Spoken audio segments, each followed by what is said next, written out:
Now, interestingly, this Mythbuster document is no longer available on the Department of Education's site, but it's done its work. The legislation to implement the free schools policy has now been successfully passed. Now, is there anything odd about this? Is this about policy borrowing, or is this typical policy making generally?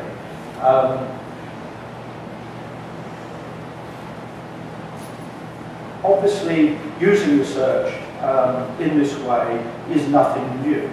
It's not something only associated with policy borrowing.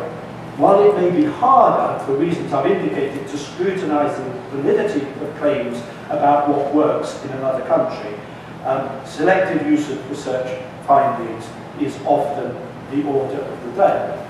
Indeed, in the UK, similar things go on all the time, and my reading of Diane Ravitch's review of Waiting for Superman suggests the same is true here. She points out that the Guggenheim film quietly acknowledges that only 1 in 5 charter schools achieves amazing results, but fails to explore why there are twice as many failing charter schools as there are successful ones, despite the evidence in the Credo study being available. The use of research in other claims about what works is also interesting. This language of what works has been influential in the US since the 1980s, but was really imported to the US enthusiastically by Tony Blair in his modernisation of the Labour Party and his push to abandon supposedly outdated ideologies. And it remains a key part of the coalition government's discourse in the UK, and seems to have been a key element of race to the top here, which President Obama stated would not be based on politics, ideology, or the preferences of a particular interest group. Instead, he said, it will be based on a simple principle, whether a state is ready to do what works. And the blueprint similarly makes reference to prioritising approaches to reform on the basis of on the strengths of their evidentiary base. But I'd have to say the way in which academic research is actually used as part of that evidentiary base by politicians is disturbing, if predictable. You've probably seen a publication by the National Education Policy Centre at Boulder, which concludes that criticisms made by Jean Glass of the 1986 report, What Works, also apply to the 6 summaries of research issued by the Obama government to support Blueprint for Reform. Glass said of What Works, the selection of research to legitimise political views is an activity engaged in by governments at every point on the political compass. What Works does not synthesise research, it invokes it in a modern ritual seeking legitimation of the Reagan administration's policies, and lest one forget, previous administrations have done the same. Mathis and Wellner, in that Policy Centre publication, reviewed the 6 blueprint reports, and they suggest the same is true of the present US administration, concluding the overall quality of the research summaries is far below what's required for a national policy discussion of critical issues. Each of the summaries was found to be oversimplified, biased, and too brief explanation of complex issues. Now, none of this should be surprising either in the context of national policy or its use of research evidence from abroad. Yet some of the contributors to the Mathis and Wellner book, and indeed some of my colleagues at the Institute of Education, often express outrage that governments should use research in this way.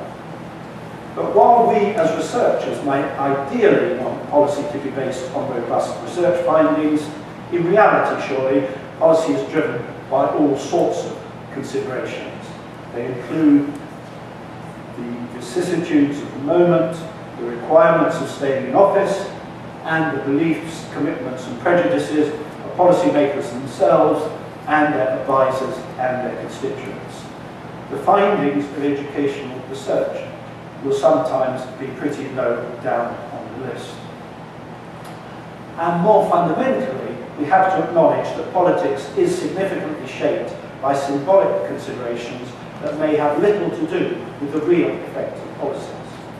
While this does not excuse blatant misrepresentation of research findings, and as I said, my American colleagues said all those claims I read are sort of true, but the way politics uses research indicates that we as researchers probably have to be realistic about the context of use of our work. Even so, it is frustrating that politicians looking for evidence to support what they already think or want to do are not really interested in the more profound questions we ourselves want to ask. Researchers quite rightly want to ask questions that go beyond what works, and it's often the answers to these questions that explain why what works often actually doesn't work. Also important, but particularly so in the context of cross-cultural research and policy borrowing, are questions about what works where, with who, and why. So I was actually heartened to read last week that the new research agenda for the US Department of Education gives greater priority than before to putting research findings into context by asking how, why, for whom, and under what conditions policies are effective. But we should also remember that some of our fellow researchers, like those in the philosophy of education, have a vital role in helping us to think about questions such as whether what we are trying to do even makes sense and what constitutes socially just schooling.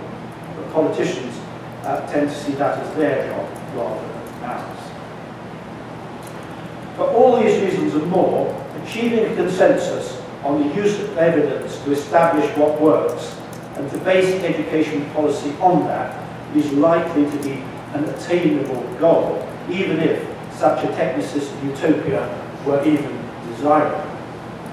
I'm not saying there is no role for what works approaches to education research, or even to using evidence of what works in one context to another.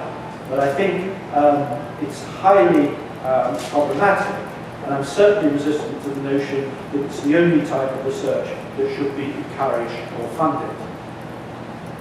On policy borrowing, I'm sympathetic to Andy Hargreaves' view that policy principles travel rather better than actual policies, and that they're much more transposable and transportable if they're interpreted intelligently within communities of practice, among and between those who are their bearers and recipients.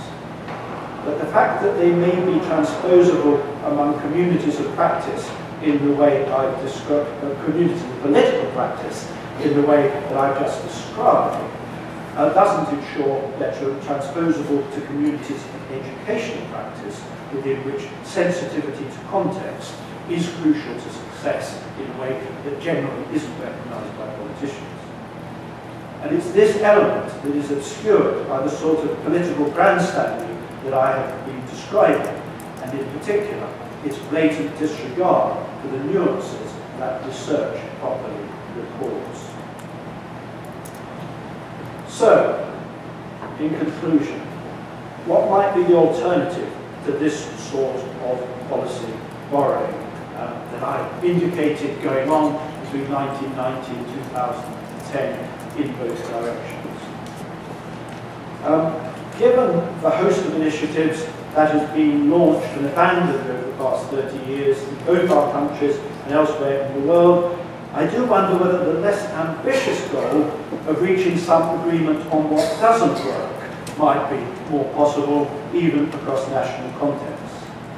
The Canadian commentator Ben Levin uses the notion of policy epidemic as a tool for thinking about cross-national policy sharing, and asks whether the prevention of disease could be a similarly useful idea to apply to inappropriate education policies.